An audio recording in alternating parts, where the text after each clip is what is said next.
Nos problèmes d'argent sont généralement causés par nous-mêmes.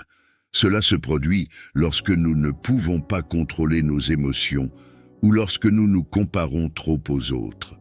Parfois, nous voulons vivre comme quelqu'un d'autre, mais lorsque nos désirs dépassent notre capacité à gagner de l'argent, nous finissons par nous endetter. Les dettes peuvent nous faire sentir pauvres, car elles drainent nos énergies émotionnelles et spirituelles. Et c'est terrible. Mais nous pouvons changer cela. Vous voulez savoir comment? Regardez cette vidéo jusqu'à la fin et je suis sûr que vous en sortirez la tête haute et avec une nouvelle connaissance dans votre cœur. Sachez que pour prospérer, nous devons améliorer notre capacité à accomplir des choses et à penser. Nous devons être supérieurs à la moyenne, car ceux qui ne font que ce qui leur est demandé reçoivent rarement des récompenses. Alors, commençons cette vidéo du bon pied. Commentez ainsi « Je suis supérieur à la moyenne ». Commentez simplement cela « Je suis supérieur à la moyenne ». Lorsque je verrai ce commentaire, je vous donnerai un petit cœur parce que je sais que vous êtes quelqu'un qui veut vraiment changer sa vie. Maintenant que vous avez commenté, continuons. Comme je le disais, souvent nous-mêmes créons nos problèmes financiers en raison de notre manque de contrôle émotionnel ou en nous comparant aux autres.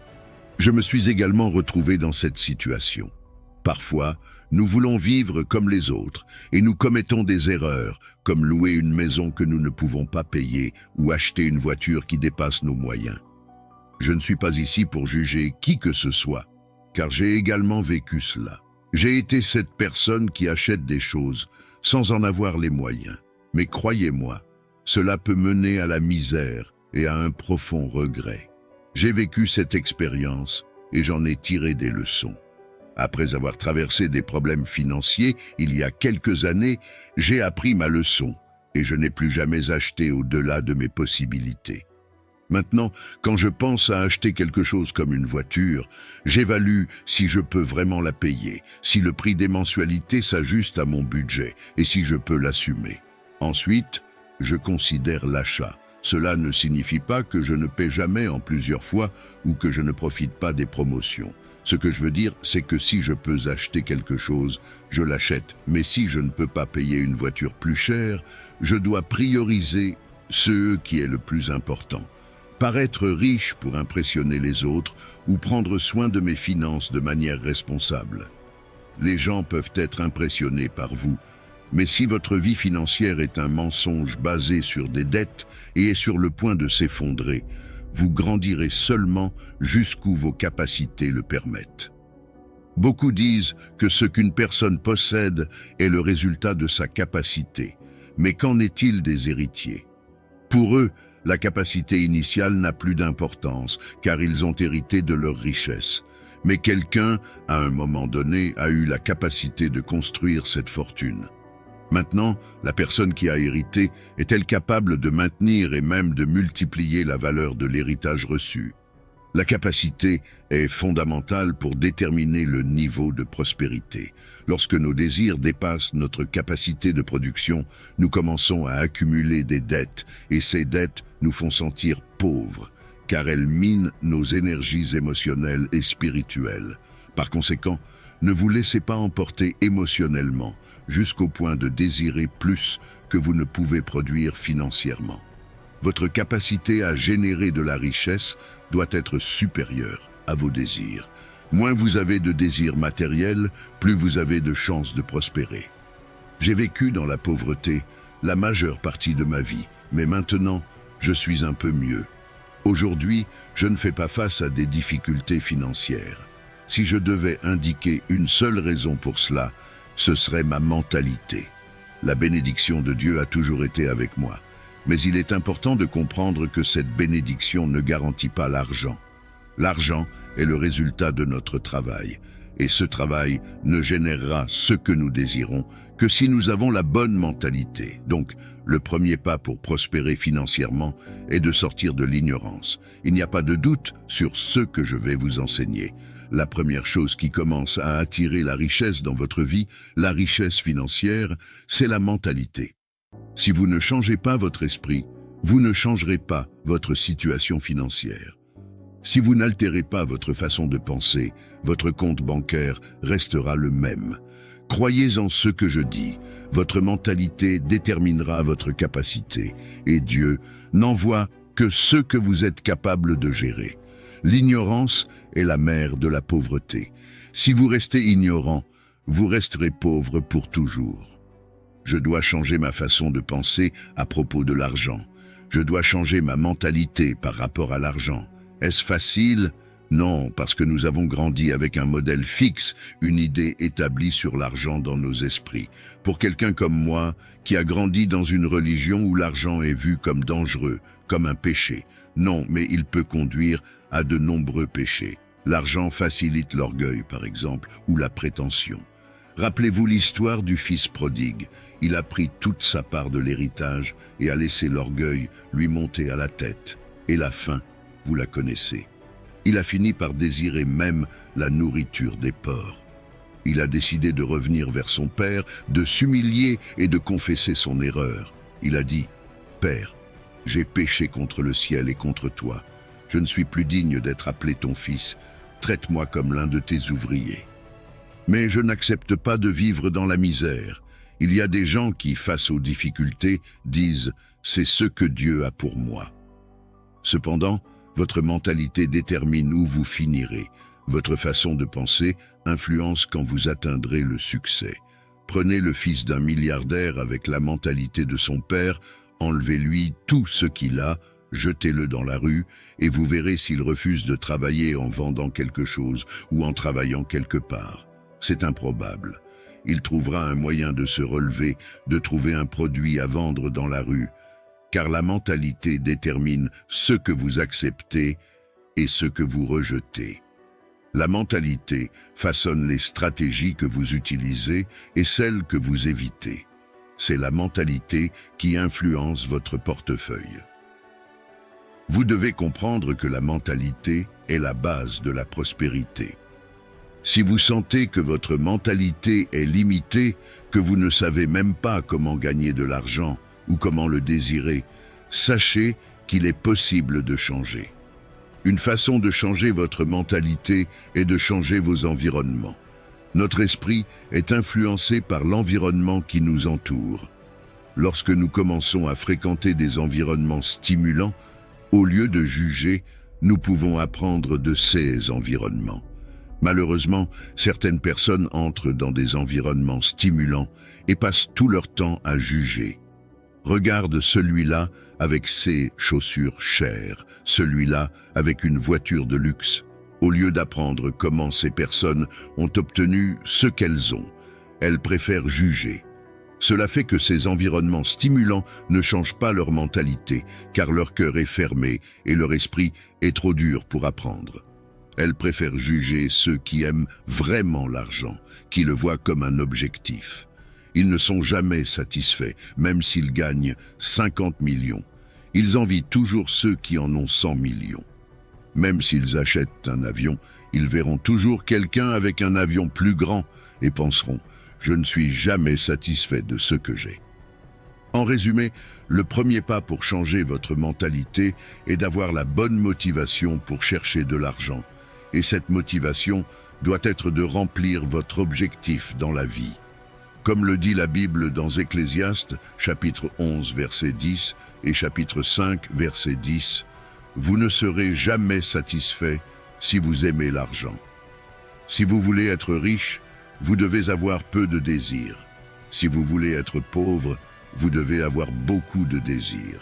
Même ceux qui gagnent 1 million par mois et ont beaucoup de désirs ne cessent jamais de désirer et finissent par se sentir pauvres. En revanche, ceux qui gagnent 10 000 ou 5 000 par mois et ont peu de désirs se sentent satisfaits car leurs désirs déterminent comment ils se sentent. Quel est le problème des gens? Ils veulent de l'argent pour l'argent. Ils veulent faire des affaires uniquement pour devenir riches, pour acheter des choses luxueuses et montrer aux autres qu'ils réussissent dans la vie. Cependant, ce comportement peut causer des maladies émotionnelles. Il n'attire pas la bénédiction divine et n'apporte jamais le vrai bonheur. Lorsque nous voyons des personnes qui ont réussi dans la vie sans renoncer à leur foi en Dieu et qui prospèrent financièrement, nous comprenons qu'en suivant cet enseignement, en changeant de mentalité et en faisant confiance à Dieu, l'argent devient une conséquence naturelle de l'investissement dans leur objectif de vie. Oui, l'argent est essentiel pour notre vie. Nous avons besoin d'argent pour payer les factures, pour l'éducation des enfants, pour acheter de la nourriture et bien plus encore. Le problème survient lorsque l'argent devient notre maître, lorsque nous commençons à l'idolâtrer. Prospérer avec la bénédiction de Dieu est important, mais il est crucial que l'argent ne soit pas mis en premier dans nos vies. Nous devons comprendre que l'argent existe pour nous servir et non l'inverse. De plus, il est fondamental de comprendre qu'il existe des principes de base de la prospérité. Le premier d'entre eux est la mentalité. Nous devons avoir une mentalité de prospérité, une mentalité de richesse. En second lieu, il est important d'avoir un cœur blindé, un cœur ferme qui ne se laisse pas emporter par les superficialités et les matérialités de ce monde. Ceux qui sont facilement impressionnés par les choses matérielles ne sont pas encore prêts à prospérer véritablement. La troisième chose que vous devez faire si vous souhaitez vraiment prospérer est d'apprendre à travailler avec des stratégies et à vendre. C'est ça, même dans le passage biblique de la veuve d'Élisée, nous voyons que si vous ne travaillez pas et ne vendez pas, vous n'aurez pas de succès. Rappelons cette histoire. Le mari de la veuve travaillait pour Élisée à l'école des prophètes. Lorsqu'il est décédé, il a laissé la veuve et ses 2 enfants endettés, et les créanciers étaient sur le point de prendre les enfants comme paiement des dettes. La veuve chercha de l'aide auprès d'Élisée, et il lui dit qu'elle devait faire quelque chose. Alors, qu'a-t-elle fait? Élisée lui a ordonné de rassembler toutes les jarres qu'elle avait à la maison.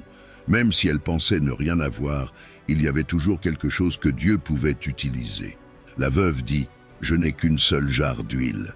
Élisée lui demanda de rassembler le plus grand nombre possible de jarres.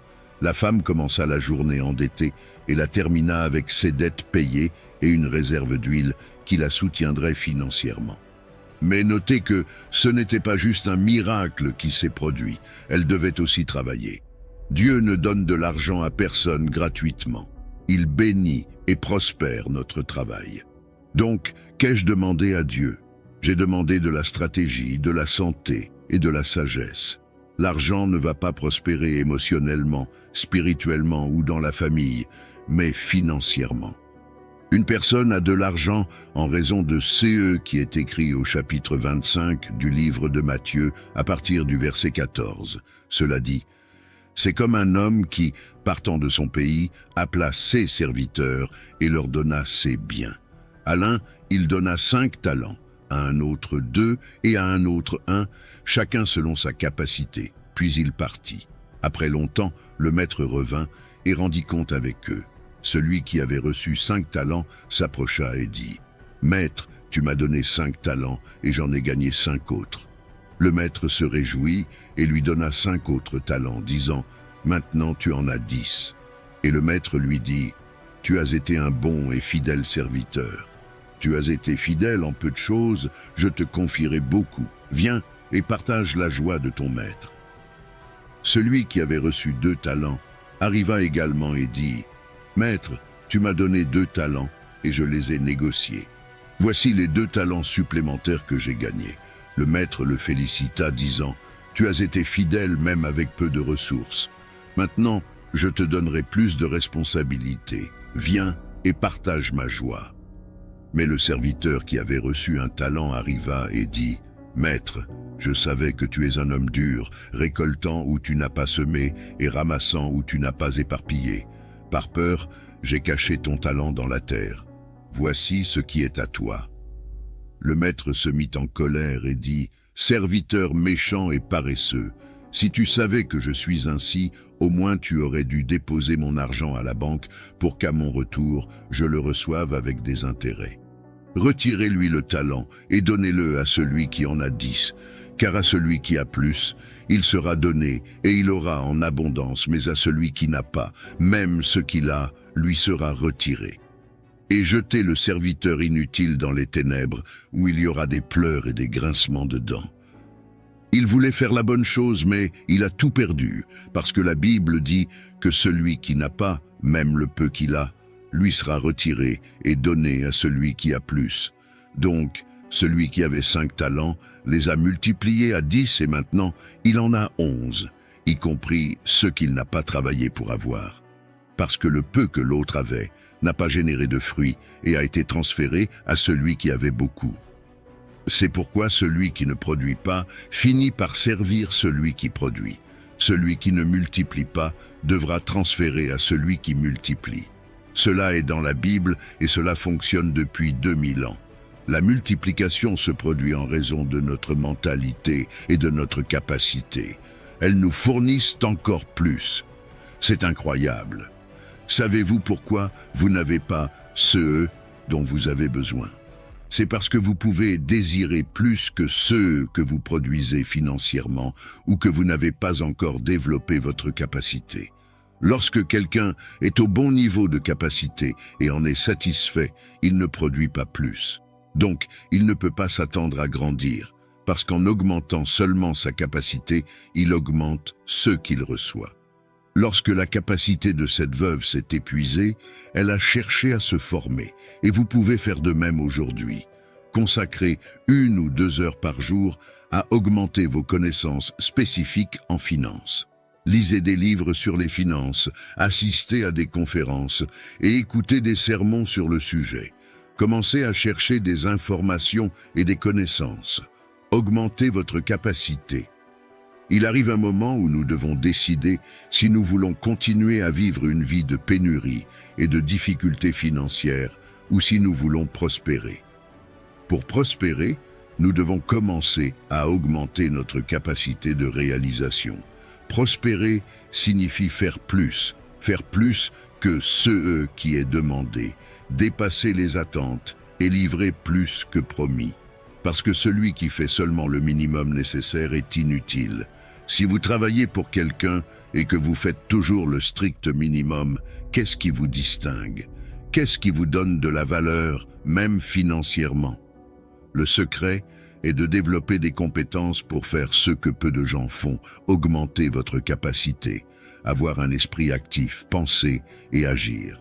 Il ne suffit pas de suivre les ordres sans réfléchir. Plus vous pensez, produisez et surprenez. Plus vous prospérez, plus les opportunités surgissent. Par conséquent, nous devons décider de changer, d'augmenter notre capacité et de transformer complètement nos résultats grâce à elle.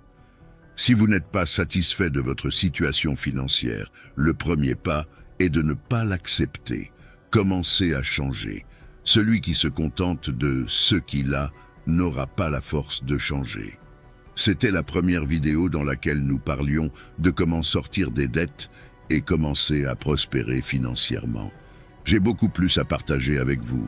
Si vous voulez faire partie du groupe qui prospère, commentez « Je fais partie du groupe qui prospère ». Alors, je ferai ma part.